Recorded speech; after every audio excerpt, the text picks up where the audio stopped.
from the Oakley Studios in Las Vegas, Nevada.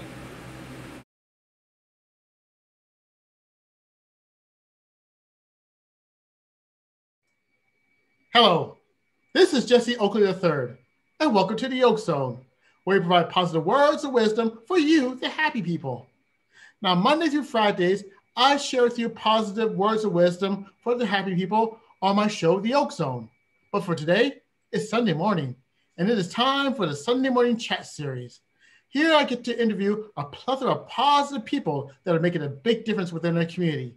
Whether they are speakers, authors, yoga instructors, animal control volunteers, Bitcoin experts, you name it, you will hear from them on other stories about making a positive difference within their communities.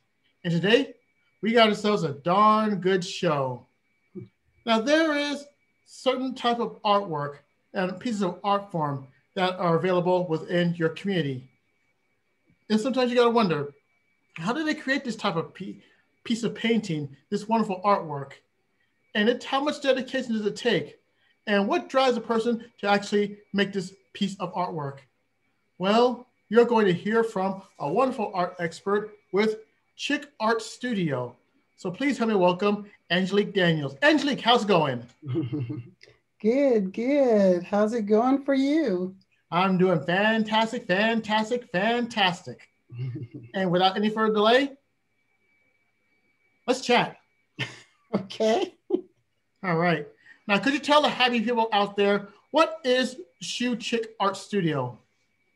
Well, the Shoe Chick Art Studio now is a virtual studio. As of last week, I just closed my doors on the brick and mortar building I had in downtown on 7th Street. You could walk to it from the container park. So now I'm a virtual studio. And the Shoe Chick brand stems from the fact that I donate to help kids in Africa get shoes. So a percent of everything I do goes to help kids in Africa. I partner with a Christian organization called Life Today. And shoes have always been a problem for me. As a child, I wore a woman's size 12 shoe in the 6th grade. And kids used to tease me and everything. It didn't bother me that much. It bothered me a little bit. I was always a big kid, so nobody could whoop me. So, and I was kind of cute, so that helped. So, but it bothered me a little bit. Kids would say, your dress is pretty, but why are your shoes so ugly? And that's because my mom would try to buy good shoes for me. And back then, there were no cute girl shoes in a woman size 12. When you're in the 6th grade. Right. Now, thanks to the transgender community and all that going on, we get cute shoes now all over the place. but back in that day, it was a problem. So in my adult life, I decided to view it as more of a gift, right? Because that which makes you special and unique is your gift. And I decided to have a little fun with it. So when I first started, I just painted pictures of shoes with motivational sayings on them. So they'd say, walk in peace, walk in love, things like that. So I was just having fun with it. And of course, people asked me to paint more things, and I've been painting lots more different things now. But it all started with the shoes. So I try to I want to stay connected with the brand by still keeping that name, the Shoe Chick Art Studio. But now, like the rest of the world, I'm virtual. All right. And this is my first interview from my virtual studio. Hey, fantastic. And I got to tell you, Angelique, you were beautiful as a little girl, and you're still beautiful as a woman. Oh, well, thank you. I appreciate that. I received that. You receive all the beauty you can get. Yes, thank you. All right, now, you hit this on the answer that you gave before, but what was the real backstory on how this actually got started? Well, the shoe thing, I already told you how that got started, but I was following a very famous artist. Her name was Miss Annie Lee. Oh. And I was just a fan. I'm from Michigan. She's from Chicago. And I just followed her work all the time. And somehow I kind of lost track of her.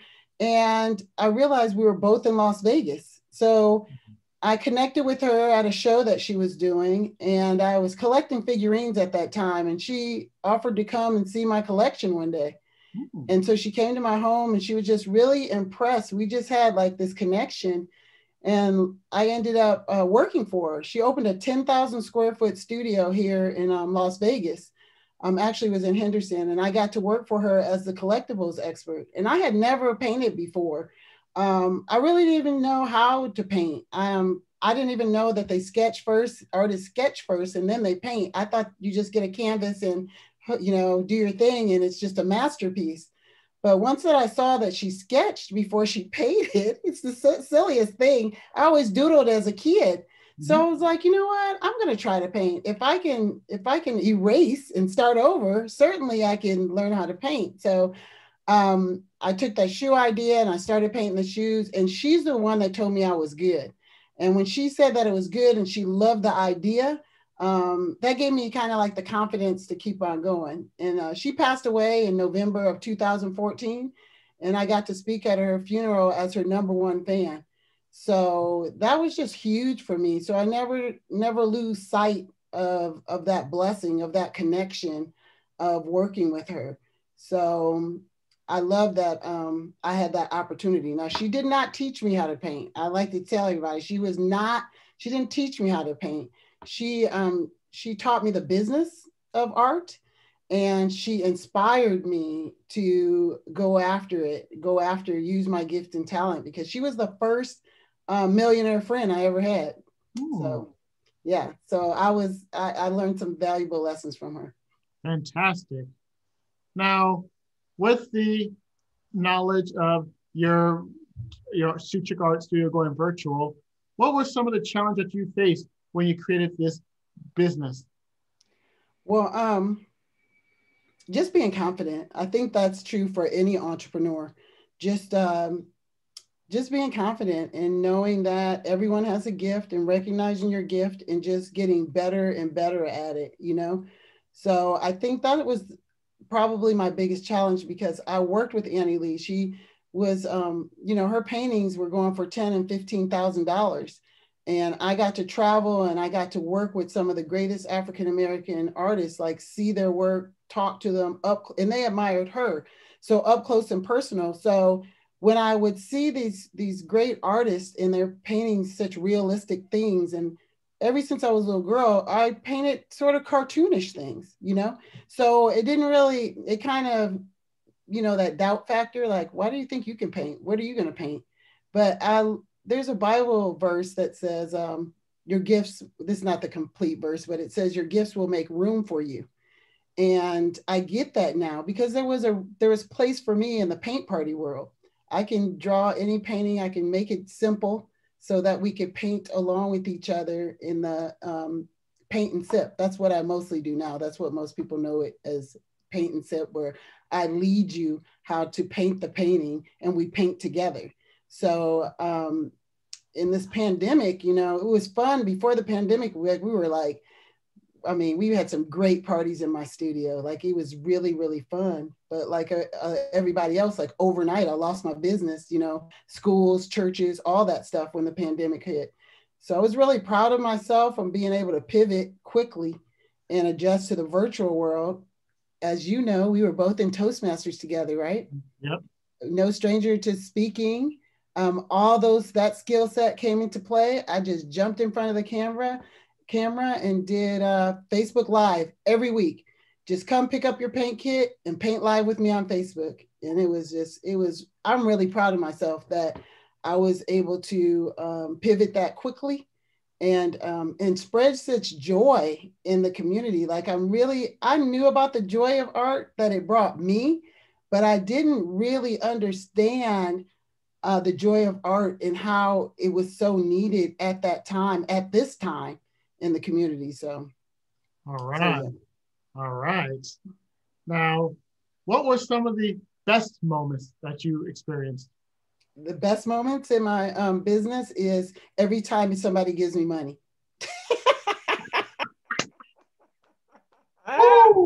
Like, honest to God, like, I'm so grateful for every dollar anybody gives me to sow a seed into what I'm doing, because just to create something and put your passion behind it and use your gift and talent and somebody pays you for it, that's the American dream right there. That's it. You know what I mean? And when you're helping other people too, not only do I help kids with shoes in Africa, one of the other causes that I'm connected to is the Kidney Foundation and organ donor, because I'm an organ donor. In 2019, I gave my kidney to my husband. And I started getting involved in that community. And if you ever known anybody that's been on dialysis or anything like that, it's kind of a dismal community. There's no big sponsorships or bright lights at the the things that they do every year. And I was like, well, I think this is my place. I'm going to be that bright light in this dismal community and spread joy and help people that are on dialysis. And so that's the ultimate dream for me right now, is to paint and serve in the kidney community. So I'm doing a free event on March 28th. So your people have to follow me on Facebook. I think this is going to air after that though. Yeah. But you follow me and share it. Oh, I definitely will. And so anytime anybody gives me money, those are always the highlights of the business, because there's, as you know, there's a lot of blood, sweat, and tears that goes into it. And people just don't spend their money on just anything. They spend things on, they spend money with people they like and things that they see purpose in, that they find value in. So for anybody to spend $1 with me is a super big deal. All right, fantastic. Now, I got to tell you that this is truly amazing, and especially going from hand in hand, and you're doing some amazing work. And this amazing work, I'm sure, is being seen by other people. Now, if you were to meet someone that is inspired and amazed by you creating this wonderful venture, that they want to do what you're doing, what advice would you give them? I would say keep painting, build your inventory, build your following, have confidence. That's the biggest thing. Just, you got to be tough on the outside when you're an entrepreneur. And you really, I think when you're an artist of some sort, you really have to, you're really vulnerable. You put your work out there. Some people like it, some people don't like it. You just have to be prepared. So be emotionally intelligent, like get tough, because you're going to take a beating out there. It's not all unicorns and rainbows out there. That. And have confidence in your gift and build up your inventory. Keep painting, keep drawing, or whatever it is you do, because it's so crazy. Like, it sounds so cliche about practice makes perfect, but you get better and better and better in everything that you do. So when people ask me that, I'm like, keep painting, even, and share it. Like, don't worry about people stealing your work, because people steal everything. And people are lazy too. So most people are going to steal it and they're not going to do anything with it. Maybe they'll make a t-shirt or something like that. And there's routes that you can go to take care of that. But don't be afraid that somebody's going to steal your idea or somebody's going to steal your work. Because the truth of the matter is, people don't want to do the work. Yep. People don't want to do the work that it takes to build a business of your own or a brand of your own. So keep painting and creating the following. We are blessed with this social media platform, and people aren't utilizing it, the way that they should. So build that following and keep painting, and get a mentor. And the mentorship is huge. Call me, talk to me. I'm available. I like to share. I want to talk about art. I want to talk about entrepreneurship. And you have to get a mentor, because it'll just save you a lot of time. Yep. The mentor does matter. And I really appreciate the information that you have shared. And speaking of information, is there any source, any Facebook page, or any type of website where people can go to know more about what you do? Absolutely. My website is called theshoechickstore.com. theshoechickstore.com. And it's a store because you can buy stuff on there. So I sell magnets, I sell prints, I do original pieces, not commission work. So I'm not going to paint you or your kids. I know people that do stuff like that. But if you see one of my paintings and you want one for your own, I'll do one on a gallery quality canvas for you with a certificate of authenticity. And I try to encourage people to do that because, you know, I'm gonna be big one day and you're not gonna be able to get a painting from me originally for at a value-based price. So that's what happens with artists. Your work goes up as you grow, as you get better and better as the years progress, you know, so there's value in artwork. So the shoechickstore.com, you'll find a lot of different merchandise on there. You can follow me on Facebook under my name, Angelique Daniels. And then if you want to get a personal look into my life as well as my artwork, because I share on both platforms. And I'm on Facebook under the Shoe Chick Art Studio and Instagram under the Shoe Chick Art Studio. Not quite on TikTok and all that good stuff yet, but I'm getting to it. Hey, step by step, moment by moment. And for all the happy people that missed these links information, do not fret because the links in the description will be right below. So after we do this interview, after you watch this interview, you can just check out the links, which will be right below, right there. Ooh, cool. All right. Now it is shout out time. And do you have anyone that you want to give a shout out to? I saw, you know, I was thinking about that in the art community.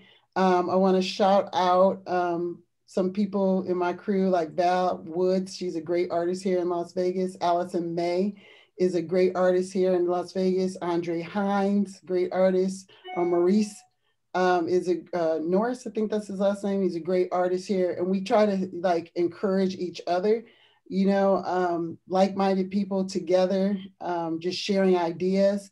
I want to shout them out if you want to look them up and follow their artwork.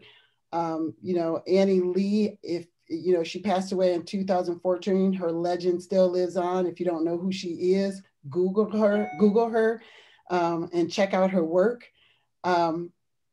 And I think the kidney community, I just want to shout out the organ donor community. I feel blessed to have been able to give my husband a second chance at life, you know. So consider being a donor.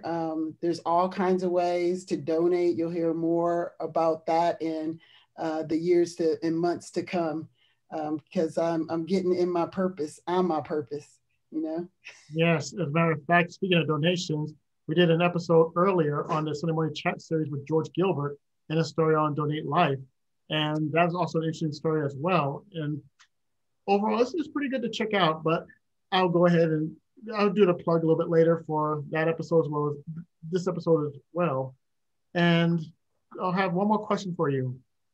If you have all the happy people are going to watch this episode and they'll be impressed by how you got started and what you do, as well as some of the big differences that you made in the community. If you could offer one solid words of wisdom for my people, the happy people, what would it be? Okay, I'm so sorry. A solid bit of advice. Solid words of wisdom. Solid words of wisdom in the happy community. Yes.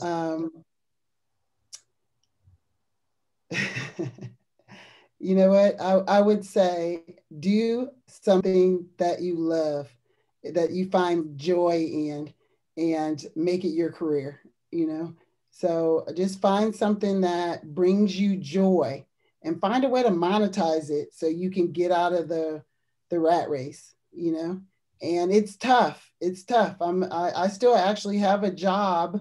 I'm still at the Olive Garden, 27 years. And I'm working on my art and I'm trying to build up that courage to take that big leap and just trust God and live full out. So I struggle with that as well, but I find a place in my life where I have joy, the joy of painting, and I do it every single day because I love it. All right. Fantastic. Now, on behalf of all the happy people that are out here, I want to take this time to thank you for being a guest on the Oak Zone Sunday Morning Chat series. Thank you. Thank you so much for having me. I really, really appreciate it. All right. And this concludes this episode of the Oak Zone Sunday Morning Chat series. If you want more plethora positivity, go to YouTube, type in my name, Jesse Oakley III, hit the subscribe button, ring the bell, like, and share these comments with other happy people that you know. And if you happen to be on my YouTube channel, I have many of the past episodes of the Sunday Morning Chat series. Here you get the chance to listen to amazing, positive people that are making a big difference in the community, like my friend Angelique. And this concludes this episode of the Sunday Morning Chat series. Until next time, happy people, you take care and have a great day. Bye. Bye. Thank you.